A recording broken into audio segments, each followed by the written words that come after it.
제가 가지고 있는 성경은 구약성경 727페이지에 있습니다.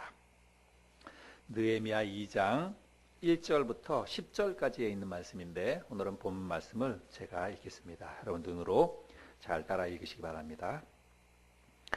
아닥사스다 왕 제20년 니산월에 왕 앞에 포도주가 있기로 내가 그 포도주를 왕에게 드렸는데 이전에는 내가 왕 앞에서 수심이 없었더니 왕이 내게 이르시되 네가 병이 없거늘 어찌하여 얼굴에 수심이 있느냐 이는 필연 네 마음에 근심이 있음이로다 하더라.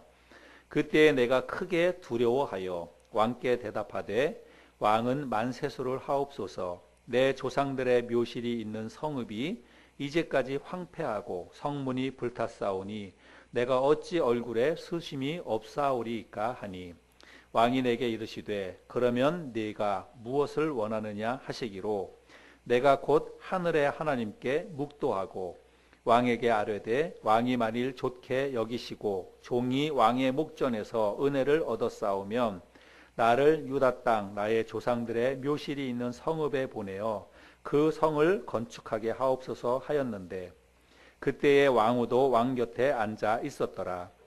왕이 내게 이르시되 네가 몇 날에 다녀올 길이며 어느 때에 돌아오겠느냐 하고 왕이 나를 보내기를 좋게 여기시기로 내가 기한을 정하고 내가 또 왕에게 아뢰되 왕이 만일 좋게 여기시거든 강 서쪽 총독들에게 내리시는 조서를 내게 주사 그들이 나를 용납하여 유다에 들어가기까지 통과하게 하시고 또 왕의 삼림 감독 아삽에게 조서를 내리사 그가 성전에 속한 영문의 문과 성곽과 내가 들어갈 집을 위하여 들보로 쓸 제목을 내게 주게 하옵소서 하매 내 하나님의 선한 손이 나를 도우심으로 왕이 허락하고 군대 장관과 마병을 보내어 나와 함께하게 하시기로 내가 강 서쪽에 있는 총독들에게 이르러 왕의 조서를 전하였더니 호론 사람 산발랏과 종이었던 암몬 사람 도비아가 이스라엘 자손을 흥황하게 하려는 사람이 왔다 함을 듣고 심히 근심하더라. 아멘. 지난주에는 우리 장량 선교사님이 오셨고 그 전주에는 부활주일이고 그래서 느헤미야 성경 말씀 1장을 전하고 2주간을 그냥 건너뛰었습니다. 1장 말씀을 전하면서 어떤 말씀을 나눴느냐면 느헤미야가 포로로 잡혀가서 이제 바벨론 땅에 그렇게 살고 있었는데 그때 본국에서 유다 땅에서 몇 사람이 느헤미야를 찾아왔지요. 그래서 느헤미야가 그 사람들에게 자기를 찾아온 사람에게 사로잡힘을 면하고 남아있는 그 사람들의 형편을 묻고 울면서 금식하면서 기도했다라고 하는 내용의 말씀을 우리가 1장에서 함께 나눴습니다. 그래서 우리가 그 말씀을 나누면서 하나님의 사람들은 그래야 된다 이렇게 말씀을 나눴죠. 어려운 형편에 놓여 있는 동족과 고국을 위해서 그런 마음을 가지고 서로의 형편을 묻고 또 그런 마음으로 간절히 하나님 앞에 기도해야 된다 이런 말씀을 나눴습니다. 그래서 그 말씀을 이제 우리의 삶 가운데 어떻게 적용을 할 것인가 우리 1장에서 말씀을 나누면서 우리 교회 성도들의 형편, 어려운 형편에 있는 성도들에게 늘 관심과 애정을 가지고 서로의 형편을 묻고 또 교회의 형편을 묻고 함께 서로를 위해서 기도해야 된다 이런 말씀을 나눴죠. 그럴 때 교회가 믿음 안에서 서로 든든히 견고해지고 세워져 갈 수 있다 이런 말씀을 우리가 1장에서 나눴습니다. 오늘 2장 말씀은 느헤미야가 그런 마음을 가지고 동족을 위해서 자기 유다 땅을 위해서 간절히 기도했을 때 어떤 일이 일어나는지 하나님이 그 느헤미야의 기도에 어떻게 역사해 주시는지를 우리가 2장 말씀을 통해서 확인할 수 있습니다. 그래서 오늘 우리가 이 말씀을 통해서 어려운 일, 불가능할 것 같은 그런 상황들이 우리의 삶 가운데 다가올 때 어떻게 그런 어려운 상황과 어려운 문제들을 풀어갈 것인지 우리가 성경적인 원리를 이 말씀을 통해서 깨달을 수 있습니다. 그런 내용을 오늘 함께 좀 나눠보기를 원합니다. 느헤미야가 황폐한 그 예루살렘의 유다 땅의 소식을 처음 들었을 때는 언제냐면 1장 1절에 아닥사스다 왕 제20년 그 다음에 달이 중요해요. 무슨 달이라고 그랬나요? 기슬르월이다 이렇게 이야기를 하고 있습니다. 그래서 처음 소식을 들었을 때는 아닥사스다 왕이 통치하고 20년이 지난 기슬르월에 유다 땅의 소식을 처음 들었습니다. 그리고 이제 오늘 2장으로 와서 2장에서 그 소식을 자기가 섬기고 있었던 그 페르시아의 왕인 아닥사스다 왕에게 그 소식을 전할 때는 아닥사스다 왕 제20년 무슨 월이라 그랬나요? 니산월이다 이렇게 이야기를 하고 있습니다.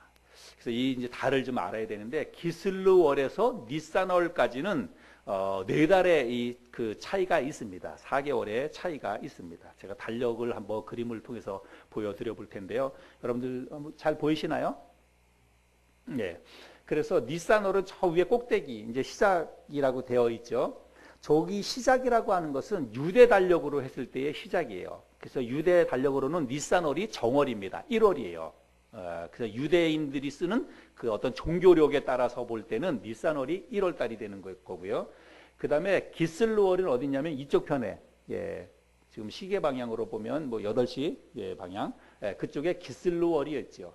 그래서 니산월부터 이렇게 돌아가면 니산월부터 기슬루월까지는 한 9개월 정도 그렇게 차이가 있지만 이거는 유대인들의 종교력으로 볼 때 그런 거고, 지금 이제 당시에 있는 태양력으로 오늘날 우리들이 쓰는 그런 걸로 볼 때는 여기 기슬루월에서부터 조기 니산월까지 이렇게 돌아가는 거예요. 그래서 기슬루월, 티벳월, 스바돌, 아달월, 니산월 이렇게 돌아가는 거거든요. 그리고 그 당시에 계절적으로 보자면 이 기슬루월이라는 것은 그냥 11월, 12월이에요. 그러니까 기슬루월은 계절적으로 어느 계절이에요? 겨울이고 니산월은 3월달, 4월달 이때예요. 그러니까 봄이에요. 그래서 이런 것들을 여러분들이 잘 이제 아셔야 됩니다. 그래서 지금 처음 소식을 들었을 때는 이 그 기슬루월의 이 소식을 들었고, 그 다음에 이제 이 아닥사스다 왕에게 자기 본국의 소식을 이야기할 때는 봄이 되었던 니산월이다. 여러분들이 이제 그거를 좀 이해해야 오늘 이 성경의 내용을 이해할 수가 있습니다.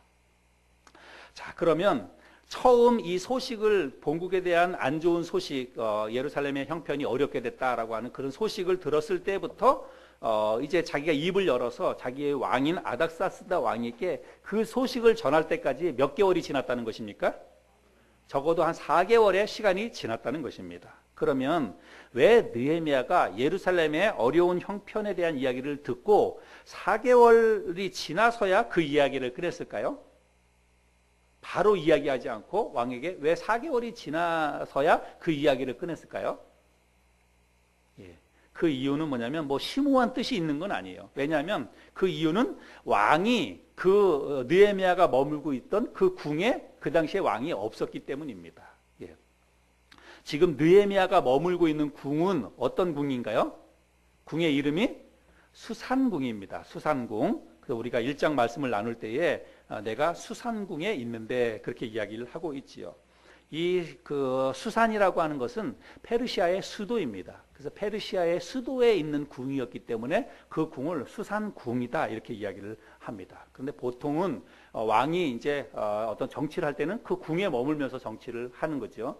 그런데 이 당시에 이 그 페르시아의 이 왕의 왕궁은 한 곳에만 있지 않았습니다. 그래서 이 수산궁에서는 주로 봄, 가을에 왕이 여기에 머물면서 이제 정무를 보았고, 계절적으로 이제 여름이 다가오면 너무 더운 거예요. 그래서 더위를 피해서 더울 때는 그 이제 메대라고 하는 곳으로 갑니다. 그래서 메대에 가면 앙메다 궁이라고 하는 곳이 있는데 그곳에서 여름에는 그곳에서 이제 통치를 하고, 겨울에는 또 조금 더 따뜻한 지역인 바벨론으로 갑니다. 그래서 그곳에 가서 바벨론에서 겨울이 지날 때까지 그곳에서 이제 나라를 다스리는 그런 일들을 한다는 거예요. 그냥 궁이 몇 군데 이게 나눠져 있었다는 것입니다. 그래서 처음 그 느헤미야가 소식을 들었을 기슬루월은 겨울이잖아요. 그러니까 겨울을 지내기 위해서 왕이 지금 바벨론으로 가 있는 상황이에요. 그러니까 이 수산궁에는 느헤미야만 있는 그런 상황이 되었다는 것입니다. 그래서 이제 넉 달이 지나서 따뜻한 봄바람이 불어오니까 왕이 이제 드디어 그 수도인 수산으로 다시 돌아와서 수산궁에 돌아와서 왕이 한 일은 뭐냐면 첫 번째로 연회를 베풀게 됩니다. 그래서 오랫동안 이제 자기가 없는 동안에 신하들이 잘 그 도시를 지키고 있고 나라를 지키고 있고, 그러니까 연회를 베풀어서 신하들을 격려하고 그런 일들을 하게 되는 것이죠. 오늘 본문 말씀해 보면 느헤미야가 왕 앞에 포도주가 있거늘 이렇게 이야기하죠. 그래서 왕 앞에 포도주가 있기로, 이 말이 뭐냐면 왕이 지금 연회를 베풀었다, 그런 뜻입니다. 자, 그러면 여러분 느헤미야의 지금 어떤 그 하는 일, 관직이 뭐라 그랬습니까? 왕의 술관원이라고 했습니다. 그러면 연회를 베풀었을 때 이 술관원이었던 느헤미야의 위치, 그 다음에 느헤미야의 역할이 어떤 것인지는 우리가 충분히 이해할 수 있습니다. 여러분 연회의 꽃은 뭐예요? 술이에요. 이 당시에 왕이 베푸는 연회 자리의 꽃은 술입니다. 술이 가장 중요한 역할을 하는 것입니다. 그런데 그 술에 관한 모든 것들을 맡고 있는 사람이 바로 느헤미야이니까 이 지금 연회의 느헤미야의 역할이라든지 뭐 위치라든지 이거는 이제 가장 중요한 역할이고 그런 일을 하는 사람이라는 그런 뜻입니다. 그런데 여러분 연회라고 하는 것은 사람들이 사실은 먹고 즐기는 시간이잖아요. 잔치잖아요. 그러면 연회는 늘 즐겁고 그 사람의 웃음소리가 떠나지 않고 그런 것이 바로 연회입니다. 그런데 연회의 어떤 그 분위기를 가장 즐겁게 또 가장 흥겹게 만들어야 될 사람이 사실은 이 느헤미야입니다. 그런데 지금 느헤미야가 가장 죽을 상을 하고 있는 거예요. 상황적으로 보자면 느헤미야가 얼굴이 밝고 다 분위기를 띄워야 되는 그런 역할이고, 특별히 이제 왕에게 그런 분위기를 띄워야 되는데 왕 앞에서 죽을 상을 지금 하고 있는 것입니다. 느헤미야가 얼굴에 수심이 가득해요. 그런데 왕이 그 느헤미야의 얼굴을 보고 대번에 알아차립니다. 여러분 우리도 그렇잖아요. 그래서 사람들이 뭔가 진짜 말은 하지 않아도 그냥 자기 마음속에 근심이 있고 걱정이 있고 뭔가 마음속에 그런 게 있으면 우리가 얼굴만 보면 알잖아요. 꼭 말을 안 해도. 그렇죠? 집안에서도 그렇고 우리가 뭐 이렇게 보면 얼굴만 보면 이 사람이 뭔가 좀 힘든 게 있다, 이런 것들을 금방 알아차리죠. 그래서 왕이 그것을 알아차립니다. 2절에 보니까 우리 같이 한번 읽어볼까요? 2절 시작. 왕이 내게 이르시되 네가 병이 없거늘 어찌하여 얼굴에 수심이 있느냐, 이는 필연 네 마음에 근심이 있음이로다 하더라. 그렇죠? 그래서 왕이 그 느헤미야의 얼굴을 보고 얘 뭔가 지금 마음에 수심이 가득하구나. 몸에 질병이 없는데도 불구하고 얼굴빛이 어두운 거예요. 그래서 왕이 그것을 알아보았다는 것입니다. 근데 여러분 우리가 사회생활을 하거나 뭐 직장생활을 하다 보면 높은 사람을 모시고 있는 사람은 자기의 개인적인 일이나 혹은 뭐 사사로운 감정으로 인해서 자기가 모시고 있는 사람의 마음을 불편하게 하면 돼요? 안 돼요?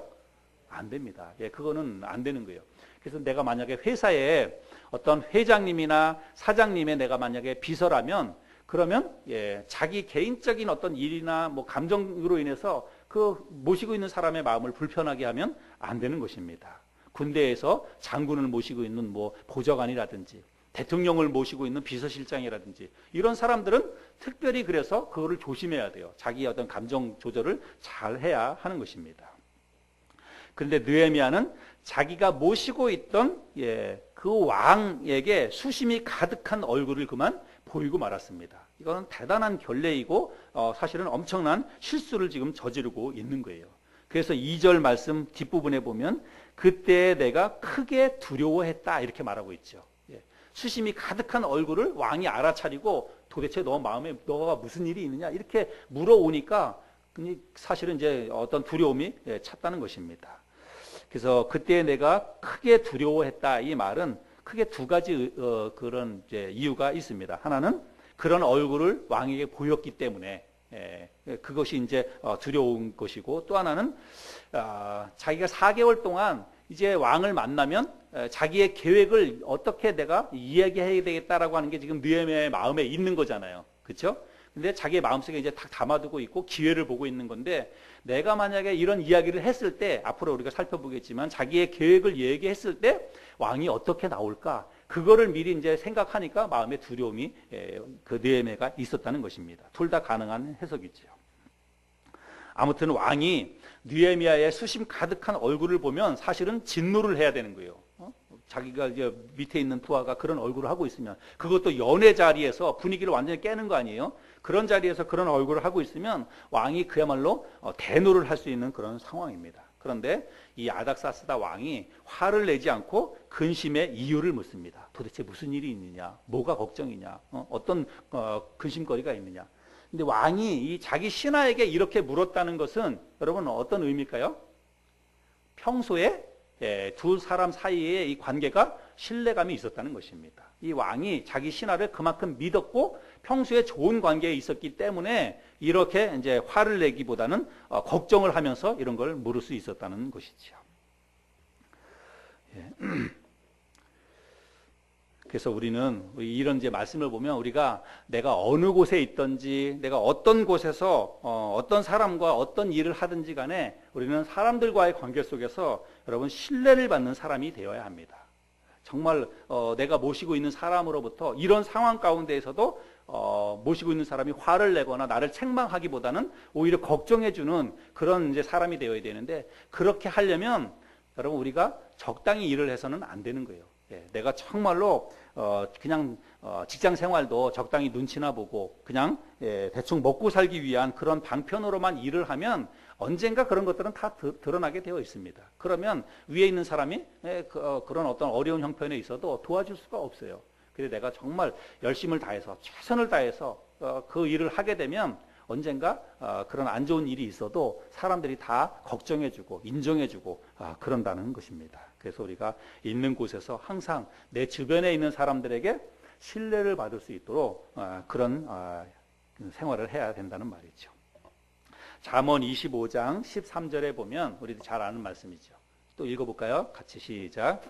충성된 사자는 그를 보낸 이에게 마치 추수하는 날에 얼음 냉수 같아서 능히 그 주인의 마음을 시원하게 하느니라. 우리가 이런 사람이 되면 좋겠어요.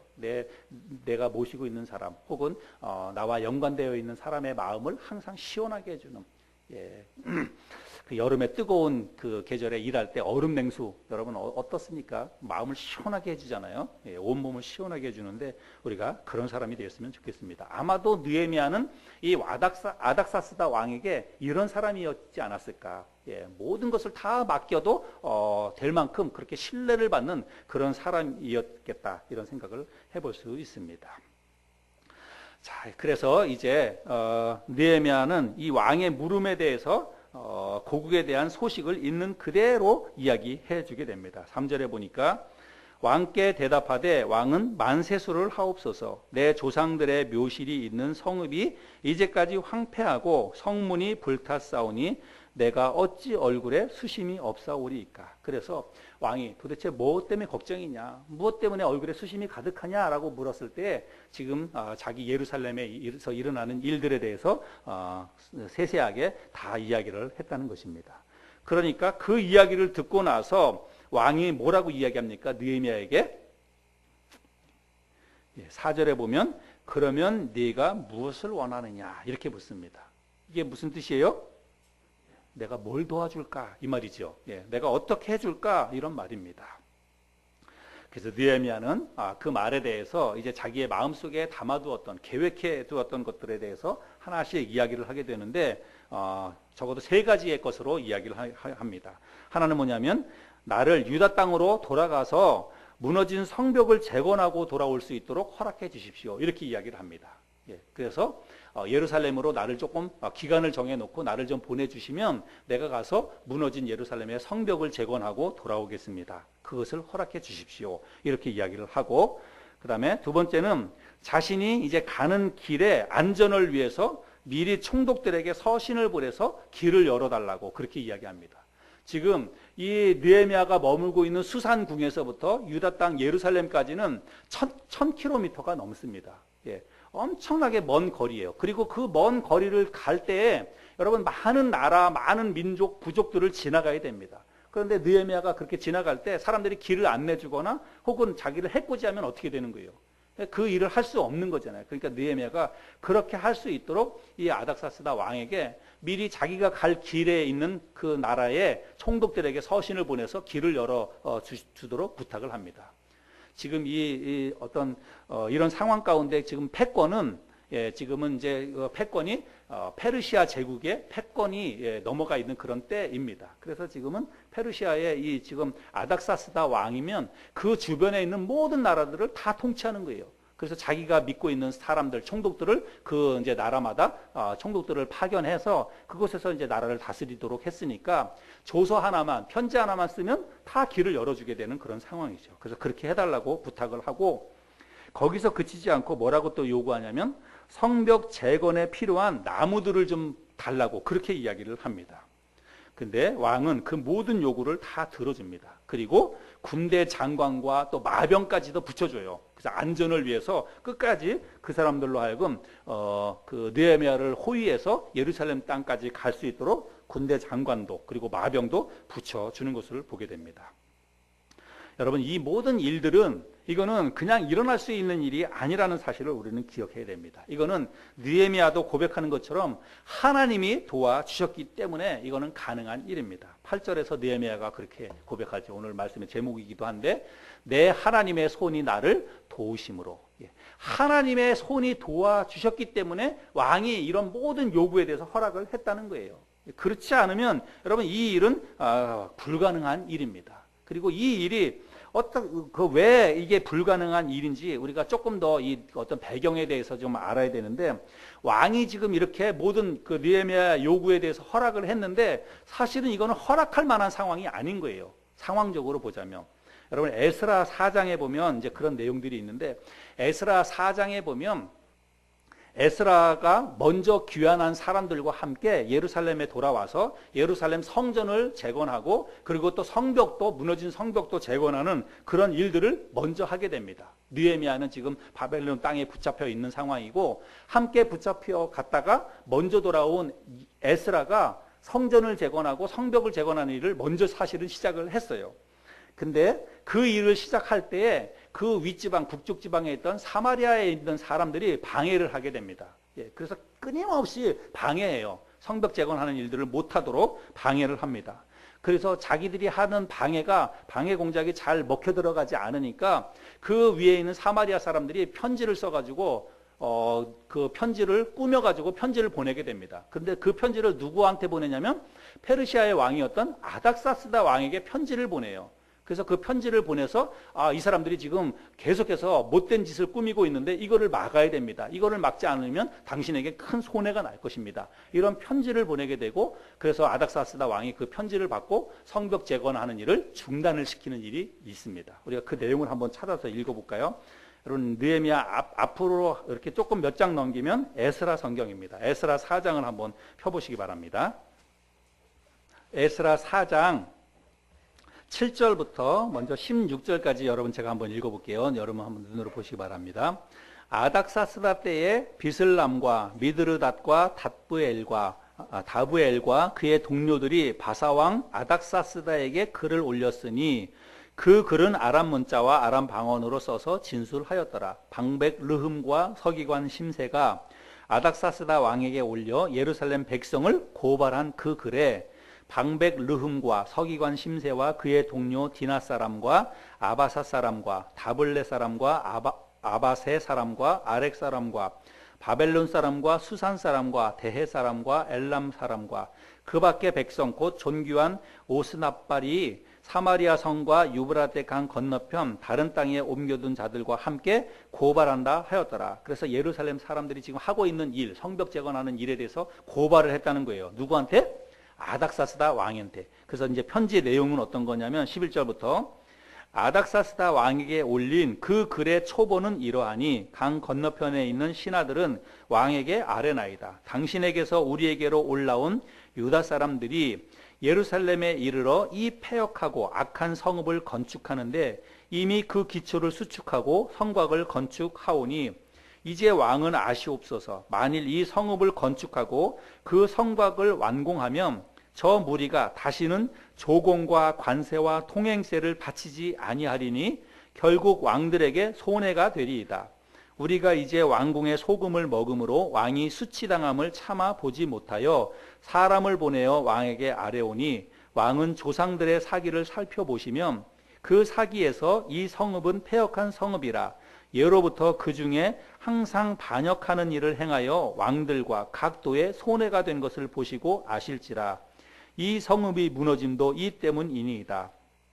이제 감히 왕에게 아뢰오니 이 성읍이 중건되어 성곽이 준공되면 이로 말미암아 왕의 강 건너편 영지가 없어지리이다 하였더라. 이런 내용으로 지금 편지를 보낸 거예요. 그래서 결국은 이 편지를 읽고 아닥사스다 왕이 옛날에 있었던 그 사기들을 쫙 검토해보고 그렇게 해가지고 결론적으로 내린 그 결론은 뭐냐면 21절에 이제 너희는 명령을 전하여 그 사람들에게 공사를 그치게 하여 그 성을 건축하지 못하게 하고 내가 다시 줘서 내리기를 기다리라. 그러니까 성벽 재건하는 일을 중단을 시켰습니다. 여러분 이걸 누가 중단시킨 거예요? 아닥사스다 왕이 중단을 시킨 것입니다. 그런데 지금 느헤미야가 뭐라고 얘기하냐면 내가 돌아가서 그 성벽 중단된 성벽을 재건하겠으니 나를 좀 보내주십시오. 이렇게 요청을 한 거예요. 그리고 성벽 재건하는 일에 필요한 나무들, 제목들도 좀 주십시오. 이렇게 요구하는데 여러분 이게 받아들여질 만한 상황인가요? 말도 안 되는 상황이잖아요.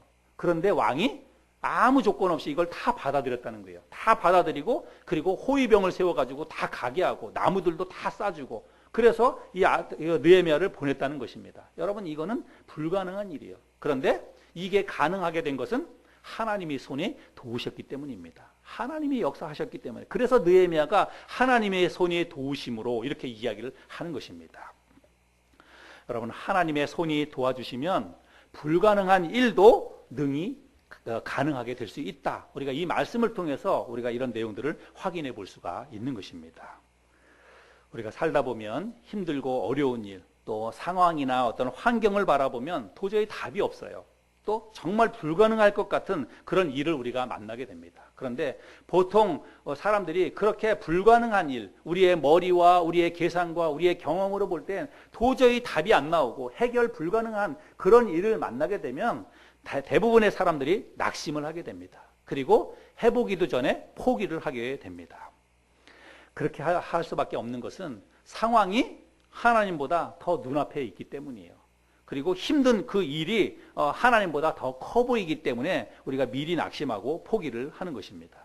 만약에 느헤미야도 지금 이런 상황 가운데에서 어떤 환경만 생각하고 그리고 자기 자신의 생각으로 만약에 이 일을 생각을 했다면 그는 아마 왕 앞에 입도 뻥끗하지 못했을 거예요. 어떻게 감히 왕한테 자기를 보내달라고 대적의 그 왕인데 그 왕에게 보내달라고 또 나무를 달라고 이런 요구를 할 수 있겠습니까?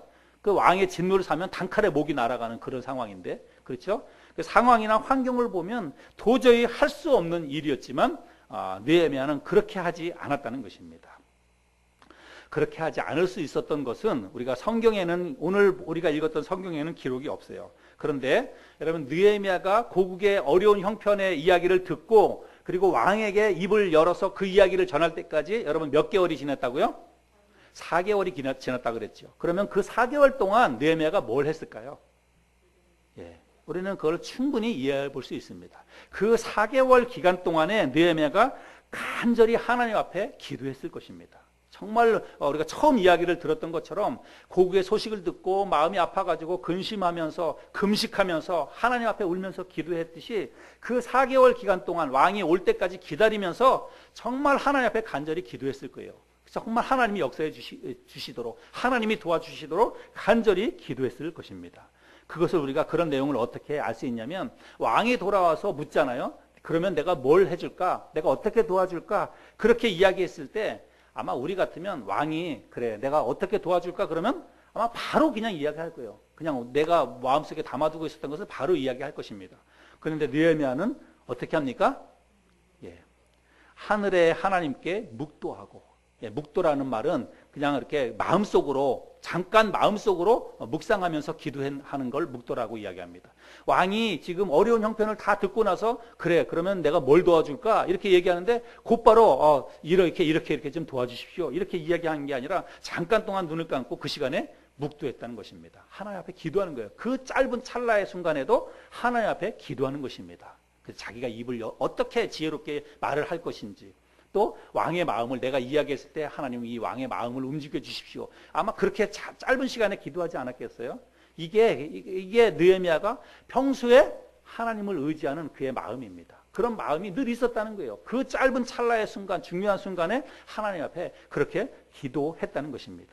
그 짧은 순간에도 그렇게 기도하는 사람이었다면 여러분 4개월이라고 하는 그 시간 동안에는 그가 정말로 매일같이 하나님 앞에 매어 달려서 이 문제를 두고 기도했을 것은 우리가 충분히 생각해 볼 수 있는 내용이죠.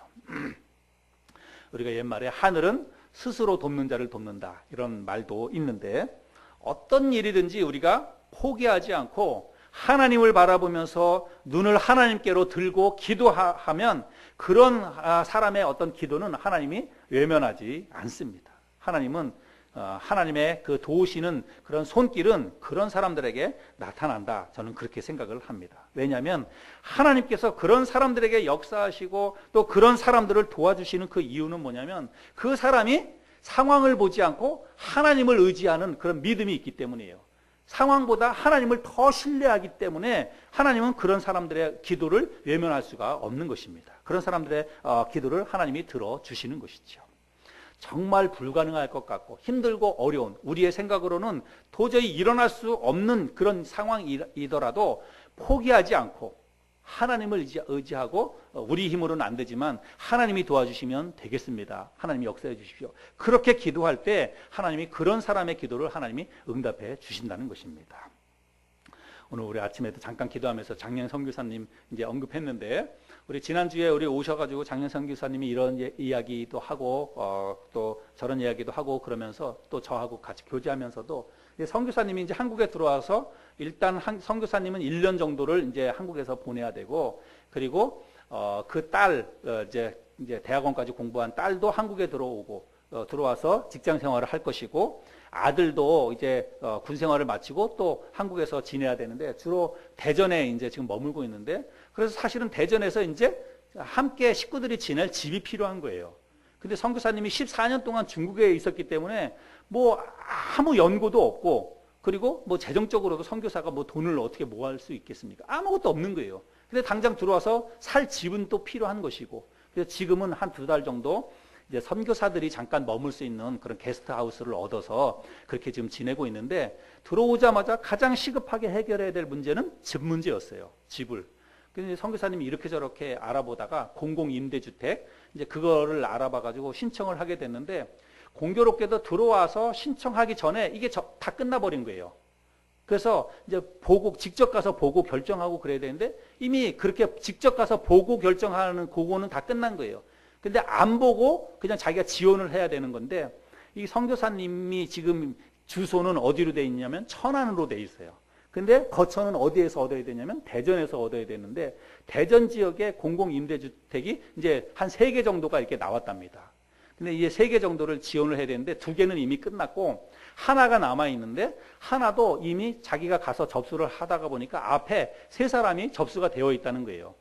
근데 그 3사람은 1순위가 어디냐면 대전 지역에 사는 사람들, 대전 지역 사람들이 1순위고 다른 지역에 있는 사람들은 사실은 접수해도 잘 안 된다는 것입니다. 그럼 당연히 그렇잖아요. 그리고 그 사람들은 와가지고 집을 먼저 확인하고 집이 마음에 들어서 내가 이 집이면 좋겠다라고 하는 사람이 신청을 하는 거거든요. 그래서 앞에 2사람이 신청을 했다는 것은 자기들이 이제 살려고 거기에 신청을 했다는 거예요. 그래서 이 선교사님은 이제 그 딸랑 하나 남아 있는 집 가운데서 3번째로 이제 접수를 한 거예요.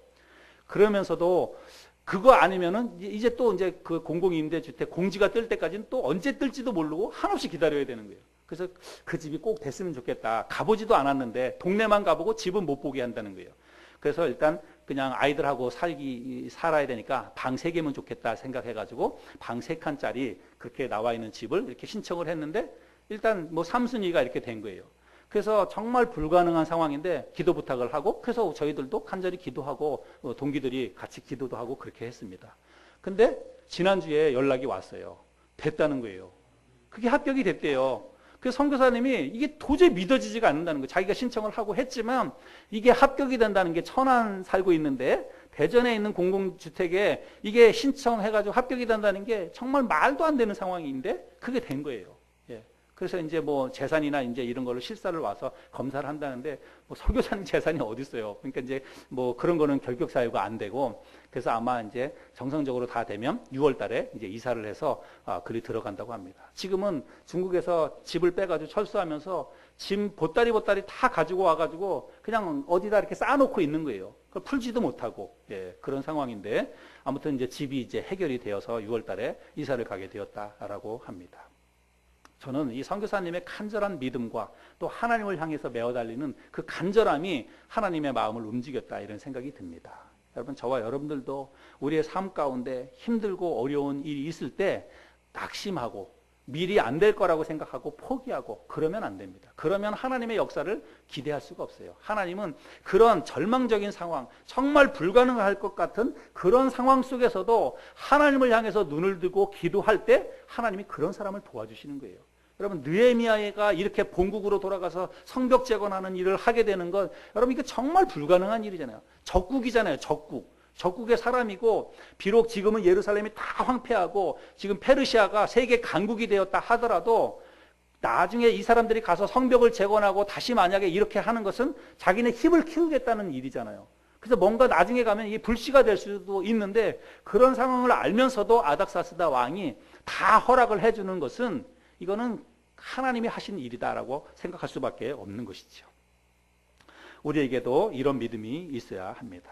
힘들고 어려운 상황보다 하나님을 먼저 볼 수 있는 믿음, 상황이나 환경보다 하나님, 크신 하나님을 먼저 볼 수 있는 그런 믿음이 우리에게 있어야 합니다. 혹시 요즘 여러분들 어떤 일들로 인해서 혹시 힘들어하고 있지 않나 모르겠습니다.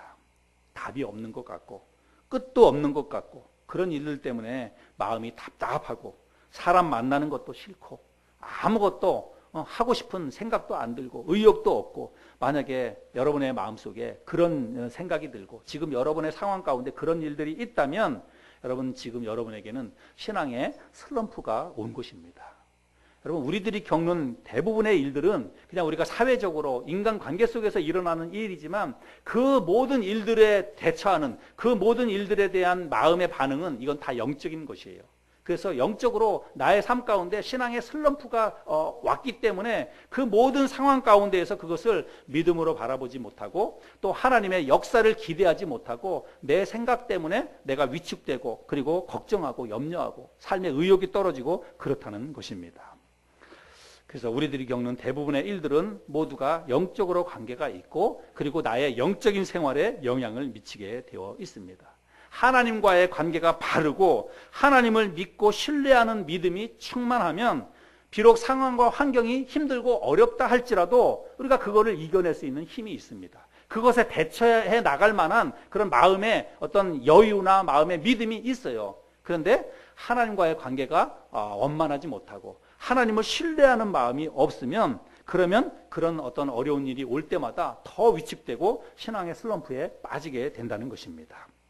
그래서 모든 것이 귀찮아지고 그리고 짜증이 나게 되고 주변 사람들에게 원망을 쏟아내게 되고 그렇게 된다는 것입니다. 기도도 안 되죠. 예배 드리는 것, 이것도 별 의미가 없는 것 같고, 이런 영적인 무기력에 우리가 빠질 수가 있다는 것입니다. 만약에 우리의 삶 가운데 혹시라도 이런 부분이 있다면 오늘 이 말씀을 통해서 우리가 회복할 수 있게 되기를 바랍니다. 나를 도우시는 하나님의 손이 우리의 삶 가운데, 우리의 가정에, 지금 내가 겪고 있는 이 힘들고 어려운 일에 도우시는 하나님의 손길이 임할 수 있게 되기를 바랍니다. 우리가 하나님의 도우심과 역사를 바라며 기도하는 것은, 그거는 하나님을 신뢰한다는 말입니다.